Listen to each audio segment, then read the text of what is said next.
Bismillahirrahmanirrahim. Assalamualaikum warahmatullahi wabarakatuh. Syederalun, hari ini hari kedua kita berpuasa Ramadan 1445 Hijrah. Zaman kita berpuasa sekarang berbeda dengan zaman dahulu. Artinya zaman fotografi itu sangat luar biasa. Di zaman digital ini banyak sekali kita lihat berbagai hal yang mungkin saja tidak perlu kita lakukan, namun kita lakukan. Oleh karena demikian kita berharap kepada saudara-saudara kita, kaum muslimin, kaum muslimat, ketika kita makan ataupun kita masak, tidak memamerkan menu makanan kita di media sosial.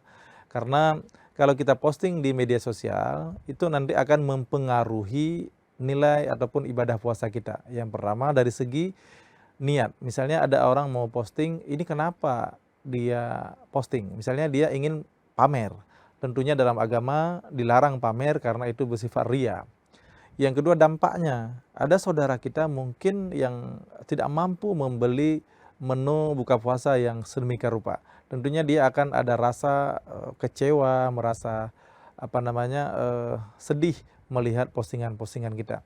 Apalagi ada orang yang berputus asa tentunya dengan postingan kita, misalnya menu buka puasa sampai 200.000, sampai 170.000. Kalau hanya ingin pamer, tentu ini akan sangat berbahaya bagi kaum muslimin lainnya.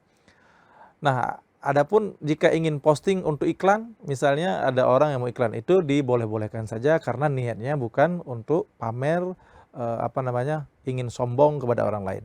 Tentunya orang yang beriklan itu tidak mengapa karena dia tidak ada rencana untuk pamer dalam arti untuk mengambil kesombongan, tapi hanya sekedar untuk mempublikasi bahwa di tempat dia ada menjual makanan, di tempat dia ada makanan yang terjangkau dengan harga yang terjangkau ataupun dengan kualitas tertentu.